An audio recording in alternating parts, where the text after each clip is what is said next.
Greetings and welcome to this edition of Campus Conversations. I'm Dan Mogulof from Berkeley's Office of Communications and Public Affairs. This virtual town hall is the last in a series of 4 events that have been focusing on Berkeley's plans and decisions for the fall. Past discussions focused on campus operations and administration, research, and instruction. Today, we'll be talking about and taking your questions about student life and student engagement, everything from housing to health and safety, to extracurricular activities. We're fortunate to have with us an excellent group of panelists, all of whom have been and remain deeply involved in ongoing planning efforts for the fall semester. They include Vice Chancellor for Student Affairs, Steve Sutton, Kathy Koshland, our Vice Chancellor for Undergraduate Education, Vice Chancellor Equity and Inclusion, Oscar Dubon, Lisa Garcia Bedoya, the Vice Provost for Graduate Studies and Dean of the Graduate Division, and Sharon Inkelis, our incoming Associate Vice Provost for the faculty. We will, at the end of this event, provide information about where you can go throughout the summer for updated, detailed information about every aspect of the fall semester, and for answers to any questions we don't have time today. And speaking of which, if you're watching us through Facebook Live, feel free to post questions and we'll do our best to get to them today. And if not, it'll be on one of the websites I'll share at the end of the event. We're going to go around the room here, the virtual room, but Steve, let me start with you. I understand you led the working group that was looking at issues and decisions and planning for this realm of campus life. Talk to us a little bit about how that unfolded and what the principles were that guided your work.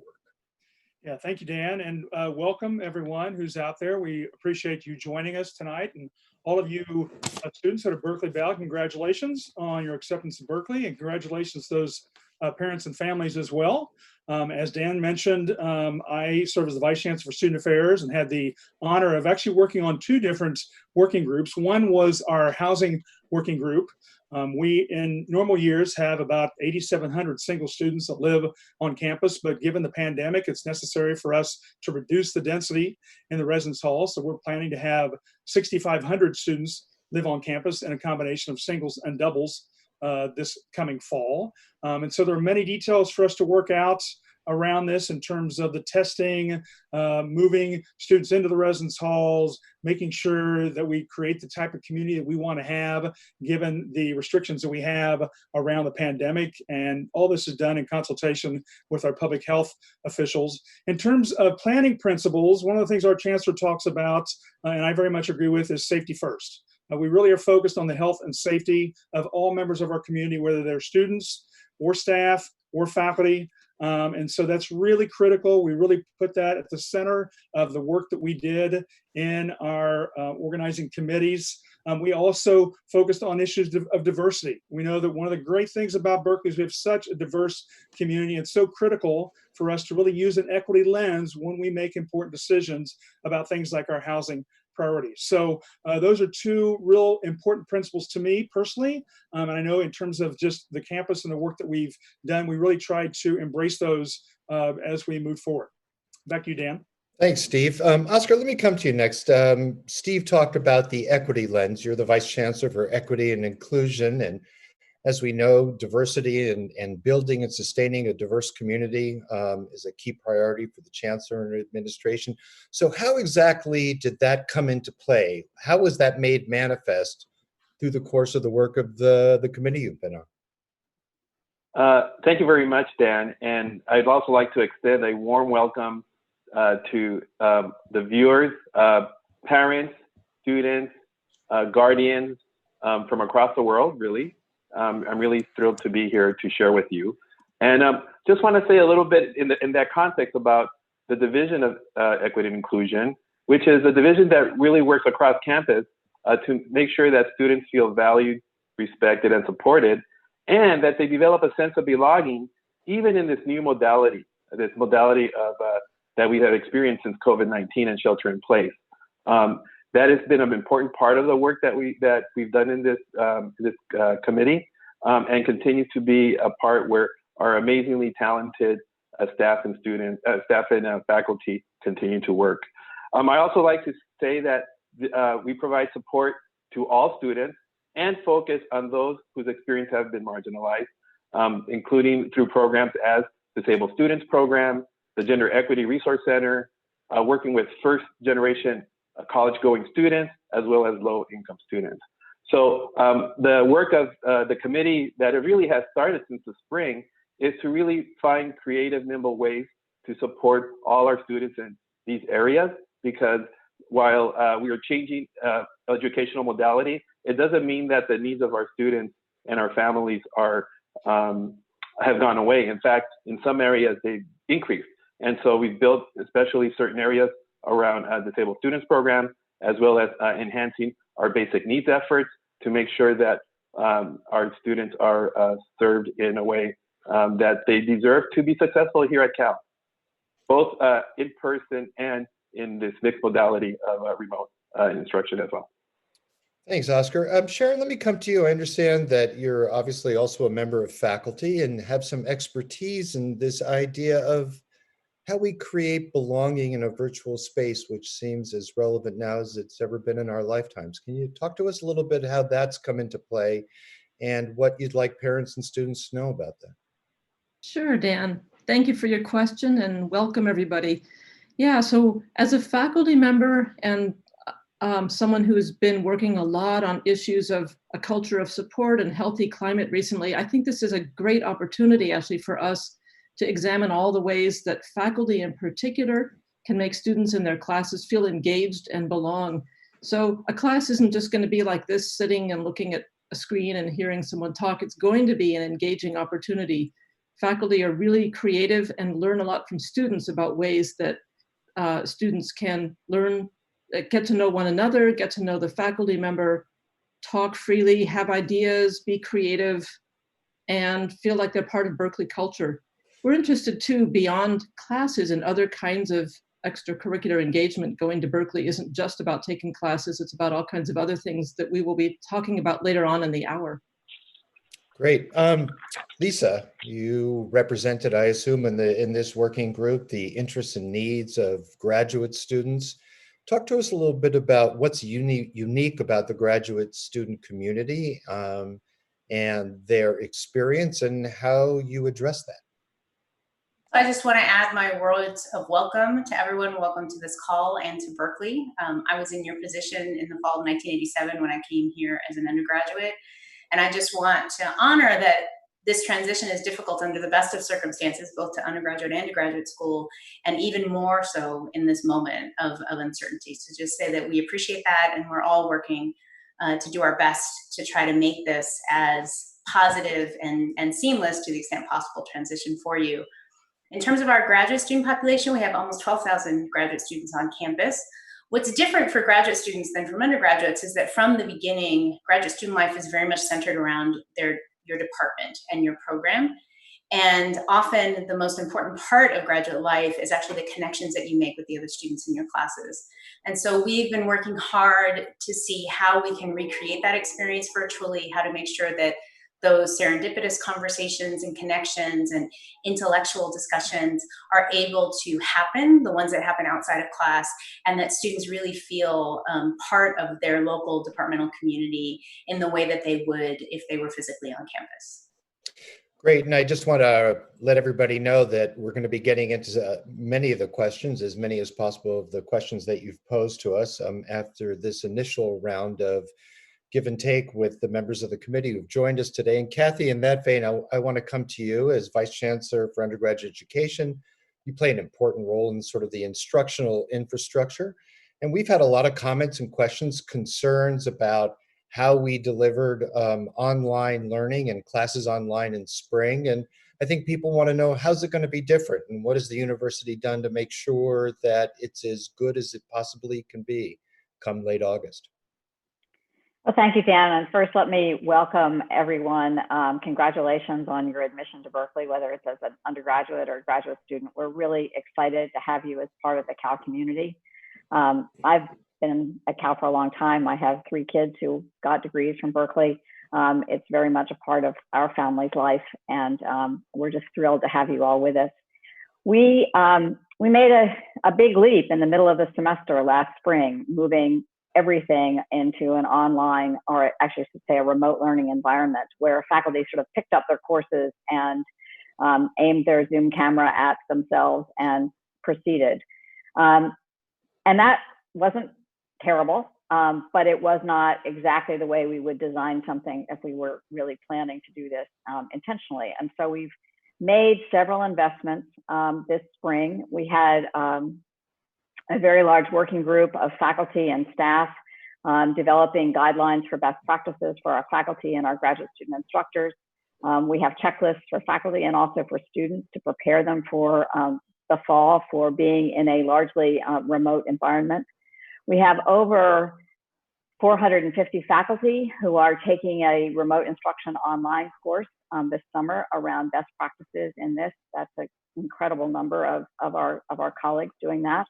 We have over 300 graduate students, or around 300 graduate students, who are remote instruction innovation fellows. They're receiving a stipend and participating in an 8-week course on online pedagogy and remote instruction pedagogy.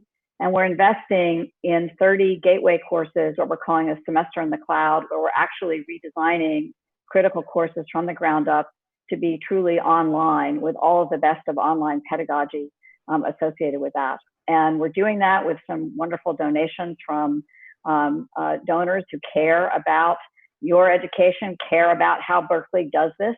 So we're fortunate to have those resources, which is part of what's funded the Graduate Fellows Program and part of what's enabling us to make the semester in the cloud investment. Great. So, Steve, I want to come to you. We've had a lot of comments and questions and understandable concerns from parents and students about safety on campus. I'm a parent. I worry about that.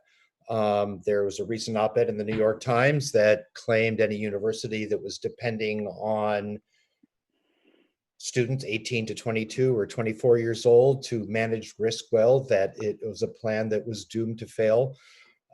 What's your response to that? How prepared do you think we are to provide a safe environment? And if you can give us some examples about what we're going to be doing come fall. Sure. That's a great question. We are very focused on this issue. I mean, this is something that from the beginning of all of our conversations last spring and even into where we are currently, of wanting to make sure that we are very closely monitoring what the public health guidance is, what the Centers for Disease Control, what their guidance is. We work very closely with the city of Berkeley related to safety issues. We also are working closely with our students. One of the things that we're working on is this social norming campaign, where with students, we will then try to create a sense of awareness, a sense of obligation, if you will, in terms of how we can operate effectively under the pandemic conditions. So it's really important, I think, for all of our viewers to know that this is something that is most critical to us. And also, you know, the things that you have been reading about and knowing and practicing over the last few months are things that we're doing. So, you know, we're going to be focusing on testing and consistent testing with all members of our campus community. We're going to be focusing on face coverings, making sure that we are being safe for ourselves in any community that we're in. We're going to have, we're not going to have large gatherings, right? So those are things that are going to change from what you might typically experience when one comes on a college campus. So those are just a few examples of things that we're doing, Dan, to really focus on the safety of all of our members of our community. Now, Lisa, I know you've been thinking about a lot about this as well, and I'm wondering, can we eliminate risk? Is that a viable standard, or should we think about this differently? Well, I think it's important to know that there is no way to stop infection, right? We are going to follow CDC guidelines. We're going to do social distancing. We're going to wear face coverings. We're going to have plans in place, sanitation, locations for people to get hand sanitizer, all those things. We will do everything possible to ensure that people are protected to the extent possible. But I think it's important to know, as we've seen in other institutions, as states have been reopening, once people come into contact with one another, there's no 100% way to ensure that people don't get infected with COVID. And so I think it's just really important to know that we will do everything possible to be responsible and protect our students. And then if something happens, as Steve pointed out, we'll do contact tracing and we'll be doing testing so that we'll be able to isolate people and make sure that we won't have a significant outbreak on campus. So I'm going to get into some of the specific questions that we got in the run-up to this event. Steve, I have a feeling a lot of them are going to fall into your lap, but I'm going to ask my colleagues here that if any point along the way you want to add in or help Steve carry this load, please put a finger up in the air. First one, Steve, is will the student health insurance plan cover COVID-related medical costs? It does cover testing for COVID, and so that's something that everyone should be aware of. They come to campus, we're gonna provide that testing, and the student health insurance plan will cover that. There's also a reciprocal agreement, so if with other UC campuses, so if you have the student health plan, you can still go to another campus, UCLA, UC Irvine, what have you, if you're living in another part of the state, to be able to have access to the services there. Now, some of those might be out of pocket. You can get reimbursed for those through the plan. But yes, there is going to be testing and all other services that are covered through the health insurance plan. Super. Next up, if a student is in off-campus housing shared with others, if that student should fall ill with COVID, especially if they're coming to campus for in-person classes, the parent notes here, is it up to the student to find their own place to be quarantined, or will the university provide one? Steve? To me again. Yeah, thank you. So as part of our planning in housing, we have set aside a certain number of beds for isolation and a certain number of beds for quarantine. There are different definitions for those two issues. And so we'll accommodate the students that live with us, as well as students that live in other parts of the campus or the Berkeley area.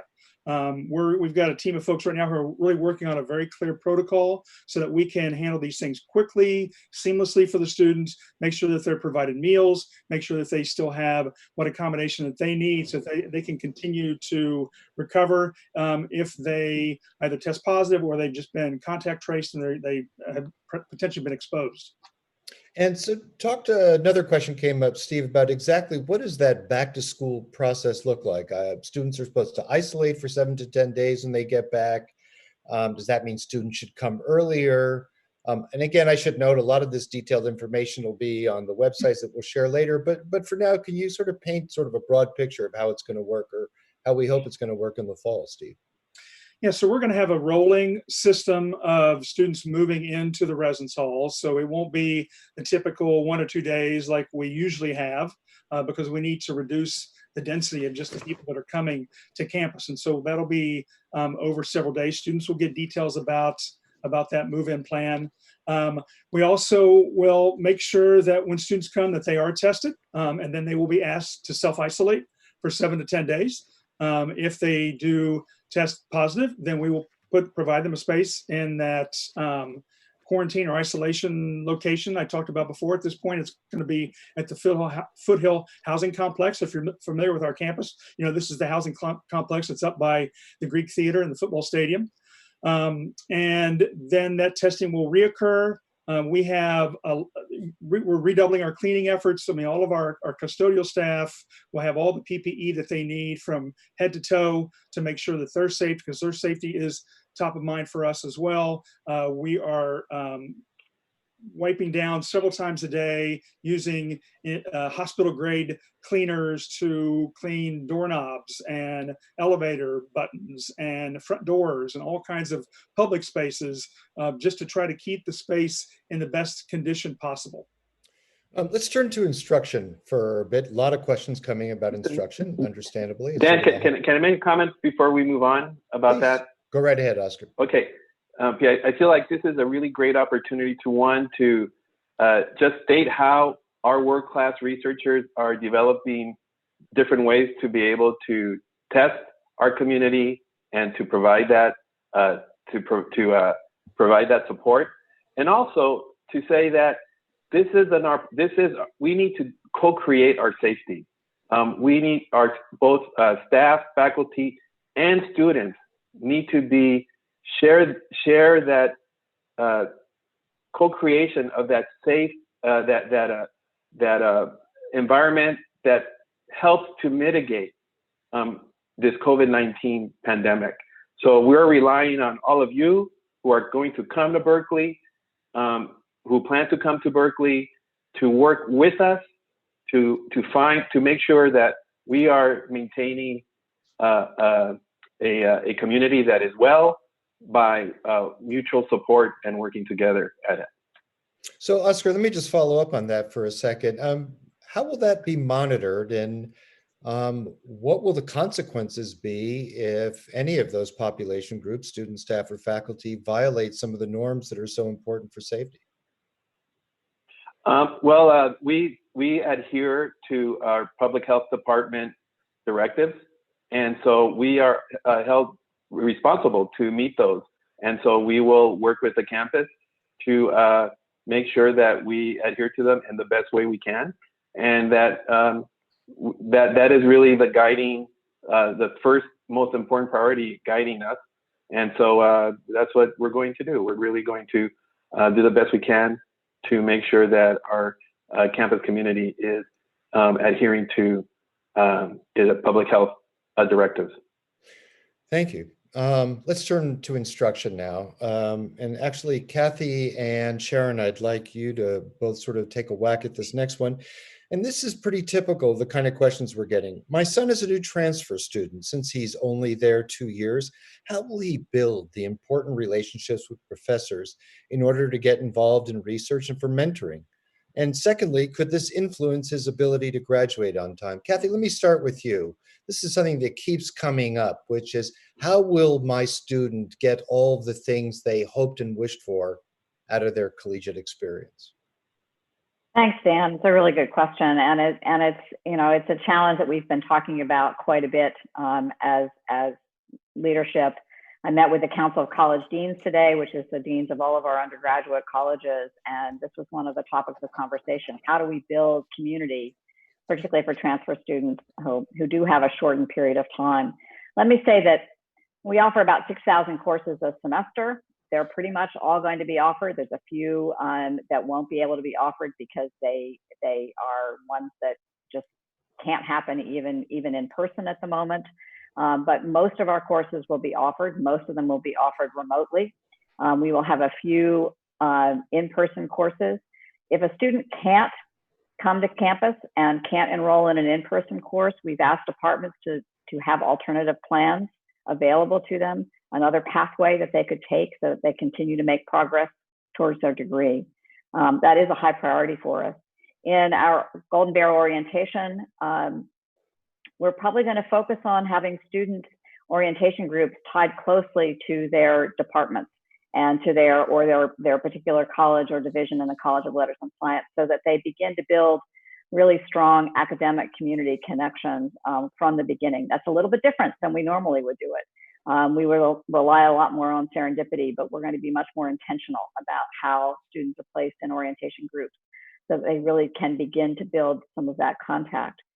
And many of our faculty are thinking about creative things. For example, pre-recording their lectures and having them available for students to watch at any time, and then taking their usual class time and making that an opportunity for students to have effectively extended office hours, a chance to talk to faculty, to see their fellow students. So those would be Zoom sections with an opportunity for a more intimate engagement. And faculty are trying to think about various ways that they can create those relationships.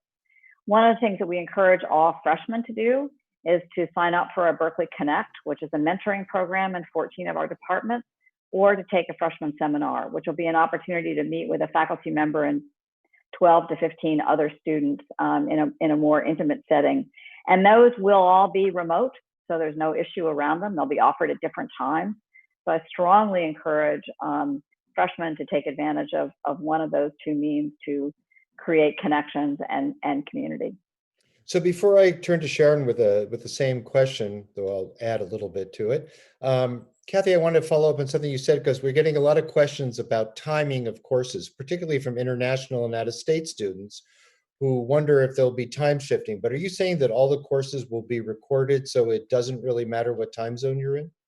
That is our intent, that even if a professor lectures live, and wants that kind of experience, and when I say live, I mean live, not necessarily in person at all, because all of our courses over the size of 25 have to be done remotely. That all those will be recorded and available for students to watch, either because they can't watch in the time frame that it's live, or the opportunity to go back and review and go over the material again in that way. Large courses will be looking for opportunities where discussion sections can happen at different times during the day, so that we can meet and accommodate students. And as I said, the 30 gateway courses, the 30 gateway and other courses that are offered at the semester in the cloud will be online in a way that students who are anywhere in the world can take those. That was the intent of having those courses. And they are major math, Chem 1A, a number of STEM courses, plus 5 of our American Cultures courses, which is a university requirement. So a number of different courses across the spectrum are going to be available in those formats. Great. Sharon, I'm going to come to you now, and you should unmute yourself if you haven't already. Bringing to bear some of your expertise on that, the heart of these questions and these concerns about the relationship between a member of faculty and a student. What are your own thoughts about this, and what kind of confidence do you have that, to the degree possible, that element of an education could be preserved? Yeah, it's a great question. And I think one of the opportunities that this pandemic and the changing conditions is presenting to us is the chance to think in a creative and fresh way about this question. We can't just assume that students are going to come to faculty office hours in person and hope for a connection. Faculty are thinking actively about how to make that happen. It's like the responsibility is for being creative in this area is really obvious now. And I've heard some great ideas. There was a discussion on a faculty email list just this morning about different ways that faculty can make sure that students in their classes can find study buddies, study groups. They can't just leave that to students anymore and hope that it happens. They're creating that opportunity. It's really neat to see that happening. And I think that's a shift that's going to stay with us after the pandemic is over. I think the question that you read first, Dan, also asked about how students can get a research opportunity with a faculty member. And boy, that's something that is going to continue just like it always has. We have this wonderful undergraduate research apprenticeship program where students can apply for opportunities to serve as a research apprentice to a faculty member, help with their research. There are similar programs where students, undergraduates, can sign up to do the same for graduate students, help with their research. That's going to go on just like always, and the application process was online before, it will be now, and that's an opportunity to connect with people one-on-one, two-on-one, three-on-one in small groups over Zoom, if not in person. And we know that academic departments are seeking ways to make sure that every student is aware of all of their opportunities to connect in small groups with other students, with graduate students, and with faculty. Got it. Lisa, I want to follow up something with you, particularly around graduate students. And we're getting questions about, will faculty be offering in-person office hours, or will those also be online? And if that's true, if that relationship is important for undergraduates, it's certainly even important, if not more so, for graduate students. So will there be in-person office hours? Will there be in-person opportunities for those students who will either be in university-provided residences or living here in the city of Berkeley? Right now, there is not the expectation that office hours will happen in person. Most classes, even if they're not in person, not most classes, some classes may have activities, even if they don't have the entire class in person. But I think it's important to note students should just sign up for office hours. And as a faculty member, I can tell you there were many times that I sat by myself during my office hours, and many faculty now actually have online sign up for office hours. So if there's one thing I can urge the students on the call to do is just go. When I was an undergraduate, I never went. I always thought I needed to have a good question, and I didn't have a good question. And that was a huge loss for me. And so the best thing to do is just go to office hours, talk about what you liked about the class or questions that arose for you for the class, or just ask the faculty member to tell you something about themselves. We are here because we love teaching. We're here because we really want to engage with our students, undergrad or graduate. And so even virtually, you can make that connection and build that relationship. And so I would strongly urge you to do so. Otherwise, we get lonely. Thanks for that. A couple of more questions from the instructional realm, and then we're going to turn to housing for a bit. And Kathy, I'm going to come to you first on these, and they're pretty much yes/no questions. First, are we able to guarantee at least one in-person class option for freshmen? The answer is no, partly because many of the freshman classes are very large, and even discussion sections, we're looking at ways in which we could offer some of those. But the reality is that given physical distancing and the cleaning regime and the size of classrooms that we have, that is going to be a challenge for any of our students. So that's the answer is no, we can't guarantee. What I can say is I think it's really, as I said before, it's critical for freshmen to try to get a Berkeley Connect section or a freshman seminar, because even though they'll be offered virtually, they will allow for that kind of connection and interaction that is so important. Let me also come to you with a timing question. We're getting a lot of questions from parents and students who are trying, it seems, to figure out, should I come to Berkeley? Should I not come to Berkeley? So when will students know if they are required to be on campus in person, or whether they can benefit from being on campus in person because of the nature of the classes that they're having? That's a great question. We are aiming to make decisions and make public at the end of the first week in July, so around July 7th or 8th, a clear roadmap for students. So which classes will be 100% remote, which classes might have a mode where part of it is synchronous and other parts are asynchronous, which classes are 100% in person, assuming public health guidance allows it, and then what other possibilities there are. I think there are going to be opportunities, as Sharon said, activities in some classes. So we know of a number of classes where the class is largely remote, but faculty are planning on 3 or 4 local field trips, or planning on 3 or 4 in-person opportunities for students.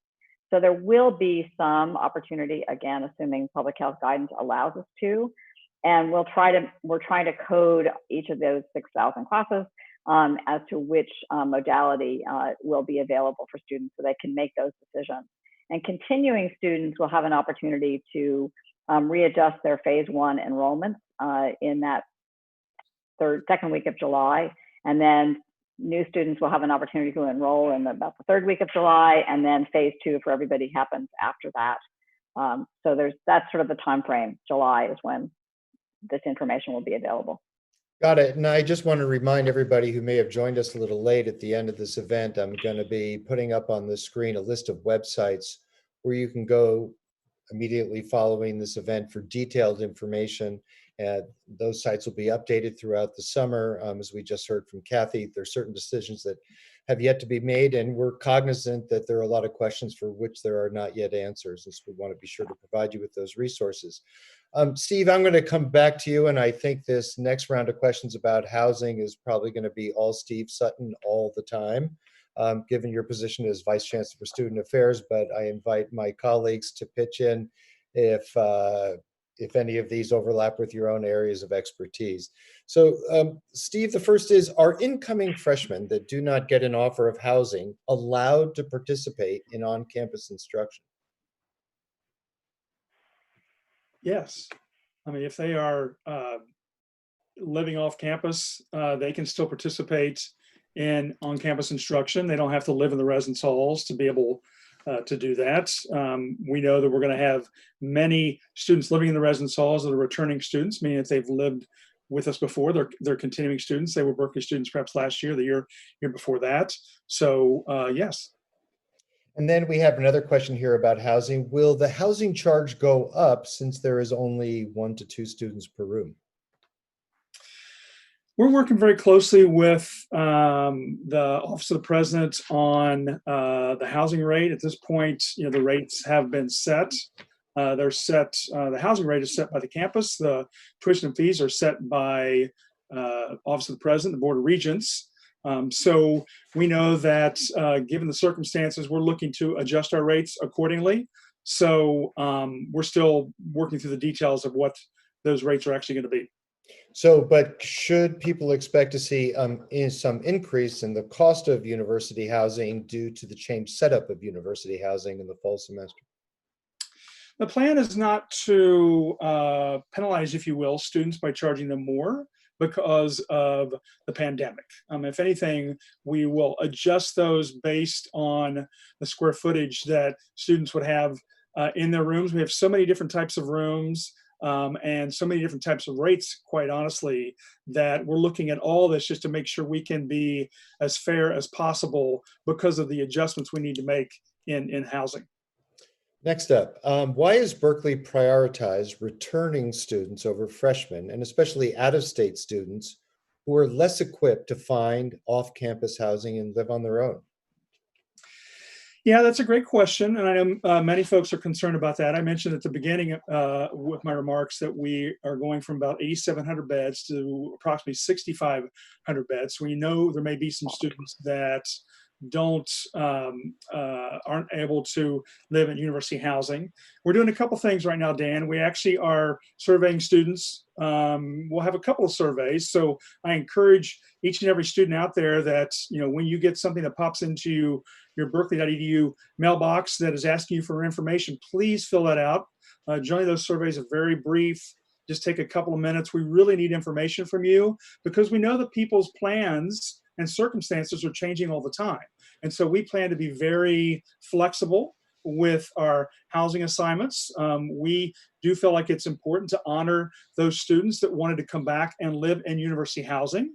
But we also know that some of them may change their mind and choose not to come back and live in university housing. So we also have a priority list of how we are going to make room assignments for those students that have applied for housing. And this again includes students that are low income, students that are in academic cohorts such as the Berkeley Hope program or the Fiat Lux or the Regents and Chancellor Scholars. Student athletes are also on that list, students who need an accommodation or registered through the Disabled Students Program. And so this was carefully developed using that equity lens I talked about early on. But again, we know that these circumstances are changing all the time. And so we fully expect that many students will choose to not live in university housing tomorrow, even though they think they're living there today. Got it. Here's a question we're getting a lot of people asking this one. Here it is. If we declined fall residence hall assignment, if we declined a residence hall assignment in the fall, will we still be able to get housing in the spring? We always have a fair number of beds in the spring for students that want to live in housing the second half of the year that didn't live there in the first half of the year. Again, this really is going to depend on how many students decide to live with us in the fall. And we are hoping that the conditions will change to the point that we can increase our density in the residence halls. But really, that's going to depend on public health guidance. We don't know yet. So speaking of things, Steve, you mentioned on a number of occasions, and you all have things could change, and obviously we're all cognizant things could change. A vaccine gets developed, who knows, or things could change for the worse. Could any one of you here just talk to me how your working group has been thinking about that? How would we roll back if we needed to? And how would we adapt if, in fact, the coast is clear come the spring semester? Lisa, let me turn to you first on that one. I think all of our conversations have really focused on the fact that this is an iterative process. The planning is ongoing, where we're not going to be done. We're not going to make these decisions and have finished. Things are outside of our control. As a number of people have mentioned, with in-person instruction, we've made plans to have courses that are 26 people or fewer, including the instructor. Right now, that's not possible under public health guidelines. It's entirely possible, it won't be possible in August, or it will be possible in August, and things will change in October. So I think all of us just really, I appreciate uncertainty is hard. I think this has been very difficult for everyone, but I think we all have to have a little bit of generosity and grace with one another, and just appreciate that we're learning as we go. And as Oscar mentioned, we're in this as a community, and we have to work together. We have to keep each other safe. We have to keep each other well, and we have to be flexible and appreciate that much of what is going to happen is outside of many people's control. And so that's how we're thinking about planning. And we're really baking in that nimbleness and the ability to pivot in whatever direction the pandemic takes us. So you mentioned Oscar's name, and that's exactly who I'd like to turn to with the next question. We're now sort of shifting our general area to student experience and support. Oscar, how do you foresee the engagement of students in clubs and organizations? It's one of the things that always blows my mind about Berkeley. We have more than 1,000 student clubs and organizations. How's that all going to work? How do we provide for that part of the experience given this hybrid setup that we're going to have in the fall?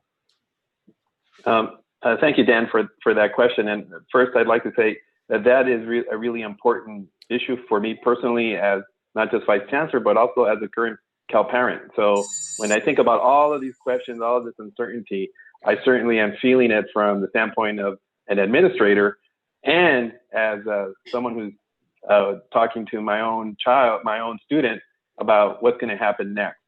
I think it's important to just highlight that we are really scenario planning. There are multiple scenarios that we are exploring around a mixed modality of a presence on campus, around an all remote scenario, and understanding that we are first and foremost taking the wellness of our students and our staff and our faculty as the #1 priority. And that means that we are going to be first and foremost making sure that we are aligned with the public health directives, because that is ultimately what lets us determine what can happen.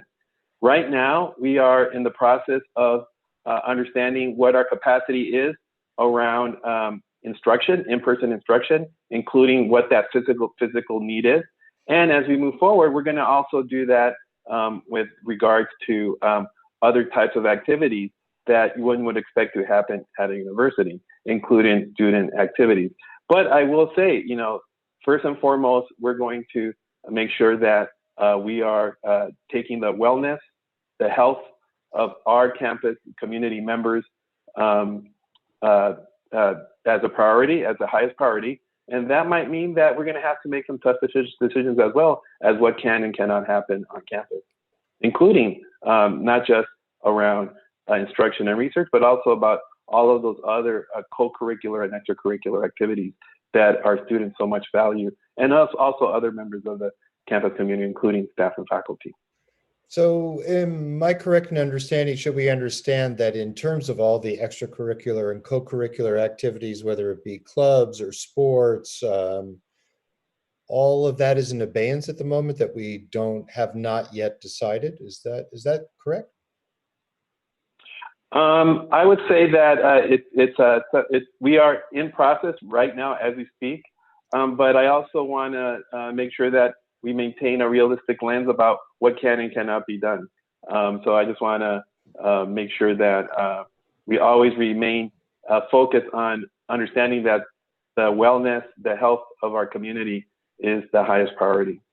Got it. Steve, I'm wondering if there's anything you want to add to that about because we are getting a lot of questions about the student life, the experience beyond the classroom. Yeah, I mean, one of the things I love, Dan, about being at Berkeley is it's such a creative place. I mean, our staff, faculty, students are so creative. I mean, I just look at what happened in the spring, and the recreational sports facility, for example, was still able to provide students with personal consultations around health and fitness for individuals. They offered online workout classes. And so there's so many areas that cut across all of our units of staff that are working on plans to still provide a high level of student service for students that want to be engaged.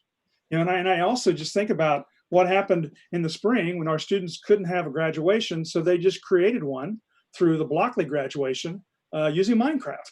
So that's just a great example, I think, of how so much of what happens in the student experience, in the student engagement arena, is really driven by what students want to do.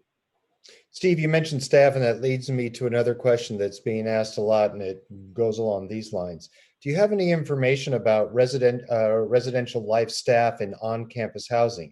How will staff and student employees in the residence halls be supported to ensure their safety and mental health? since these staff members are critical to building community in the residence halls? Yeah, well, I think a lot about residence life staff. I came up through my own experience being an RA when I was in college, and I was a resident director early on in my career. So I know what it's like to live with students and have a job in a residence hall. And so there are a lot of things that we're doing, and we're going to make sure that all the RAs and the RDs have the tools that they need to do their best work. So much of it, Dan, starts with communication, making sure that they understand what the limits are of the job and what they need to do. For example, if a student is not feeling well and they think that they need to be tested, we get them connected with University Health Services right away, right? There's an advice nurse that's on call 24/7 that a student can contact. Many times the RA assists them with this. We're always concerned about the mental health and well-being of not just our students, but our staff as well. So we're going to make sure that they have the support beginning with the training that they have in August and providing them the tools and the support so they can be successful in their work and also just provide them support so that when things go awry, if they need to step away to focus on their own well-being, we'll do that. Steve, more housing questions. They're really flooding in. You can see all the uncertainty that we've been dealing with over the summer. It's not isolated to campus, obviously, that parents and students are struggling through these extraordinarily confusing times. And here's an example. If freshman students in state get housing, can they visit home and their family over the weekends? Also, will students be allowed to visit friends in other dorms? If yes, what is the point of quarantining upon arrival if they can come and go as they please? So we have a question about visiting family. We have a question about walking maybe across the street to visit friends. And if the answer is yes to either of those, then what the heck are we doing? This person is asking. Yeah, that's a great question. I mean, I think we need to be realistic here. I mean, the student experience is going to be different than it typically is, right? And we are going to encourage students to really maintain that physical distancing, encourage them to wear face coverings. Kathy mentioned earlier about the cohorts we're going to develop in the residence halls. And so that really is going to be their peer group, the focus of their engagement. We're still working through what it might look like in terms of students moving to and from buildings. Again, we have to get the guidance from our public health officials. One of the things we're eagerly waiting for is for the state of California to issue its guidance for higher education, which we expect to come into this week or early next week. And then we will really break that down in terms of how that will inform what our practices are going to be. So did I hit both parts of the question, or was there another part? I think you got both parts. One was sort of, well, whether students will be allowed to travel home on weekends. Yeah, I mean, we're not going to tell students what they can and can't do. I think it's going to be really important that if they choose to do that, we're going to want to know that. We're going to want to test them when they come back. So that ongoing testing is going to be really critical. I mean, we're working with some world experts, as one of my colleagues mentioned earlier, and there are going to be kiosks around the campus to be able to test individuals who are actually on the campus. We're going to have a high level of testing in the residence halls as well. One of the reasons that we are ending face-to-face instruction at Thanksgiving is because we know that students are going to want to go home to their families, and we don't necessarily want them to then come back after folks have traveled all around the country, in essence. So that is one of the primary reasons why we're changing the instructional mode come Thanksgiving. Many college campuses are doing this same thing. Kathy, I'm going to come to you with the next one. I'm just going to start to bounce around now. I'm just going to follow wherever the questions lead us, the questions that are coming in through Facebook Live now. And somebody asked, if classes are asynchronous, meaning that you can watch the lecture at a time other than when it was delivered, can a student enroll in two courses that overlap? So I would say that is something to have a conversation with one's advisor about, because two things happen. One is you may then end up with an exam that is on top of each other. So that is one of the challenges in terms of planning, that the exam schedule is based on the time of the class.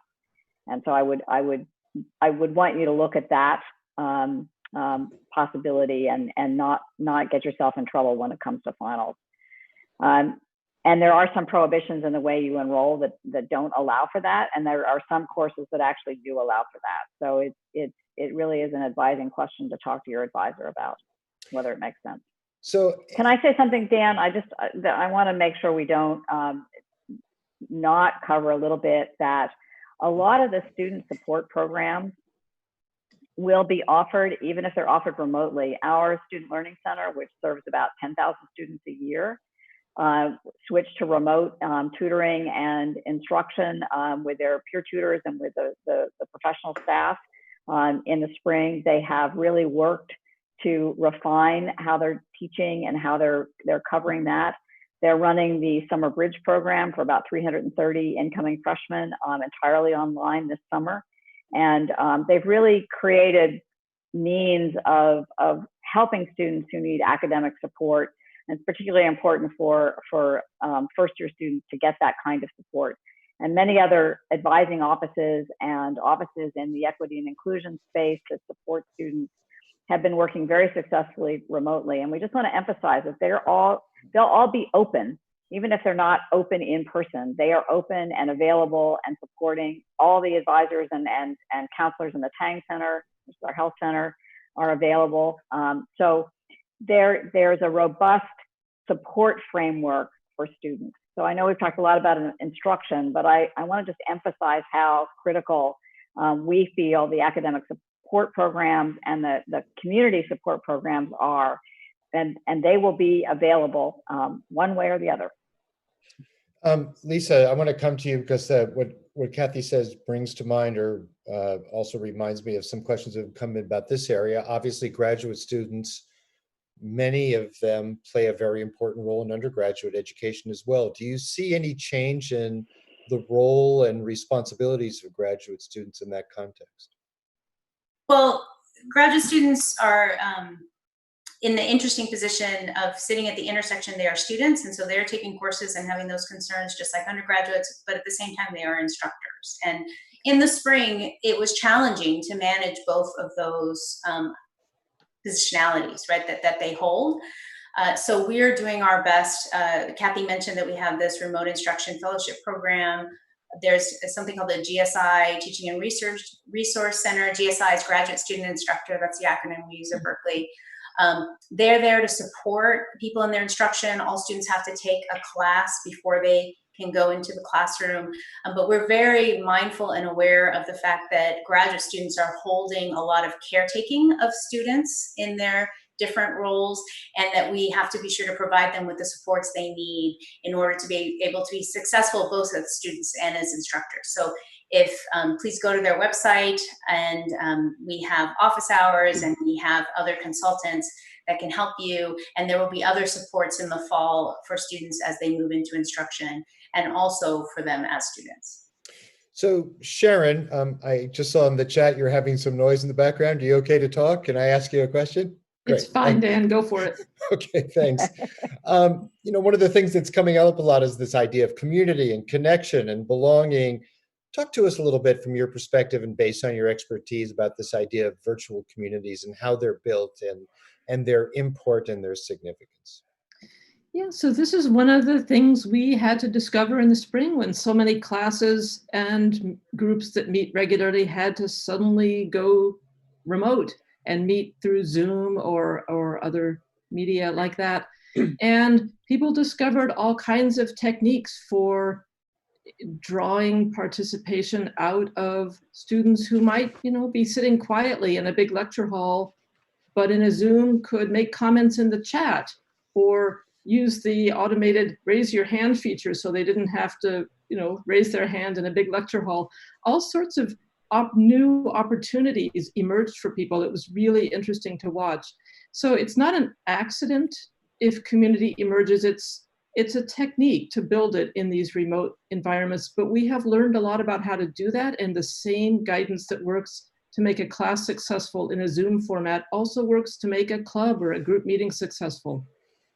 There are check-in activities. There are things like sharing your pronouns, which Oscar and Lisa and I are doing right now, if you can see them, there are breakout rooms where by design or randomly you can put small groups of people together to chat and get to know each other.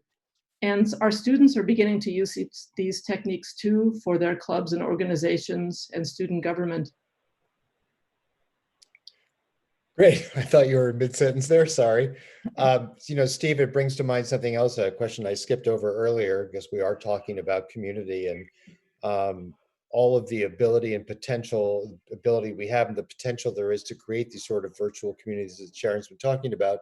There's still a lot of interest in sororities and fraternities and a lot of questions about whether they'll be open and whether students will be allowed to live in them. And if so, how will distancing in those sorts of spaces work? Yeah, I mean, we work very closely with fraternities and sororities. They're not under necessarily the organizational structure of the campus of student affairs, for example, but we're still working to find out what their plans are. I mean, there's still many units across campus that are still trying to figure out what it is that they want to do, what they can do, vis-a-vis the public health guidance. So that is something I think is still to be determined in the future. So is there just to be clear, is there then so we manage expectations appropriately, is there a possibility that fraternities and sororities won't open come fall? There could be, yes. Again, that would not be a campus decision. We would work with them and advise them. That really would be up to the agency of those individual houses. But we certainly are working with, all housing units, whether fraternities and sororities, iHouse, Bowles Hall, the co-ops, to just make sure that we've got as much communication as possible between all of our different organizations. As I mentioned earlier, we are looking at the isolation and quarantine spaces being in our residential campus housing units versus those off-campus units, partly because we have close to 9,000 beds and they have much smaller sizes. So it's easier for us to accommodate that. Got it. Steve, let me stick with you for a couple of more health and safety questions. First, from a parent, are you expecting, or maybe a student, are you expecting students to rely on providing their own reusable masks, or will the campus be providing masks and other forms of PPE, personal protective equipment? Yeah, I know through Golden Bear Orientation, we will have some masks provided by a campus partner that we have. I also know that the Vice Chancellor of Administration has ordered masks. But again, I would encourage students to come with their own mask, probably a few masks that they can actually wash and reuse. I think it's going to be important to have those face coverings that they as part of their own PPE, if you will. And got it. Some other things. Got it. And just time for a couple of more questions, and then I'm going to sort of go around our virtual room, just ask for closing thoughts as we step back from this conversation. And Steve, just the last specific question, frequency of testing. How often will students living on campus be required to get tested for COVID, or will there be any requirement at all? Again, there'll be requirements when they show up to live in the residence halls. We will test them, and then if we need to retest them, we will retest them. At this point in time, and I guess I want to turn to my colleagues, we've not talked about a specific number of testing frequency for our students. I know our public health group is recommending that there be ongoing testing of all members of our community, which I think is probably what is the best thinking that we're getting from our Berkeley Public Health Office. Do others want to chime in on that? Maybe I could add that we really need to follow public health directives, and I think our ability to engage students in testing really also is directly connected to that. As you can imagine, we can't be out there checking if everyone's been tested or not. I think that is something that is really we really need to rely on our public health directive on. what guidance we need to do and what is required from the public and higher ed institutions. Yeah. So let me go around. We've run out of time, but we'll run a little bit long here because I'd really like to get closing thoughts from each of you. You've been engaged in these issues about how we return safely to campus in fall for a long time. A lot of information here, a lot of questions we didn't get to, but again, I'll be sharing information about websites where parents and students can go for answers to the questions we didn't get to. But Kathy, a closing thought from you, please.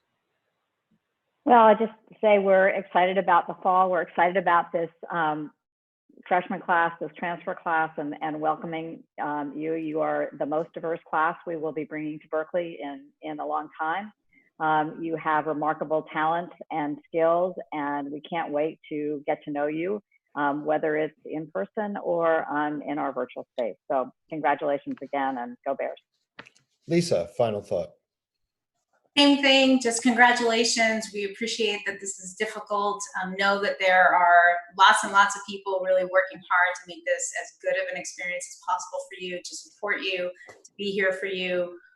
Please reach out if you need help, if you have additional questions. We are all here to try to make your experience as wonderful as possible. And go Bears. Go Bears. Oscar? Just want to thank everyone for being here with us. You are a remarkable, amazing group that will join a remarkable, amazing community. And we are resilient, and we will find ways to navigate through these challenges together and work things out as we can. And that, to me, epitomizes the creativity of what Berkeley is. So thank you and congratulations. Beautiful. Sharon? So I know this is a hard and confusing time, and we've talked a lot about working and planning and changing, but we're all in this together. Other colleges and universities are going through the same thing, but you picked Berkeley. We are so happy to have you, and the reasons you picked Berkeley are still good reasons. And Steve, you've carried a heavy load both throughout this hour and over the course of the spring, and I guess you've got many long days ahead of you between now and the restart, but closing thought, if you will. No more housing questions, Dan, for me? Oh, there are more housing questions, and we'll be posting them on the web in the days ahead. Well, I want to add my congratulations to the congratulations of my colleagues. And you know, all of us have had a chance, had the pleasure to work at Berkeley for many, many years. And we know that transitioning to college, transitioning to a new community is not easy under the best of circumstances. And so this is a challenging time. We know that, but we're here to support you. We are working literally on a daily basis to try to make sure that we can get this right. And so we want to hear from you if there's ideas that you have or additional questions. I know you're going to see some websites in just a minute. I mentioned the survey earlier, so please fill that out when you get that. We need your help so we can provide you the best experience possible. Go Bears. Sure. Go Bears indeed. So let me ask my colleagues at ETS if we could put up on the screen the list of the websites that we've been promising. These are sites that are going to remain updated throughout the remainder of the summer and into the fall because of the constantly changing environment and conditions that we're all living in these days. Generally speaking, the news.berkeley.edu site is a good landing place. It will have comprehensive information, and you can go from there to any of these sub areas. But having said that, information about research is next. Student life, and that includes everything but instruction, housing, financial aid, registration. All of those detailed questions will have an updated FAQ in the days ahead that will incorporate questions that we did not have time to today. And then finally, instruction. The instruction, you could go to the registrar's site. I think the screen may have come down, but that would just search for registrar at UC Berkeley. And with that, I want to thank our panelists for fielding a pretty wide array of questions. Thank all of you for joining us. We look forward to seeing those of you who can come to campus come fall. And in the meantime, please stay safe and keep your distance. Thanks for joining us. Go Bears!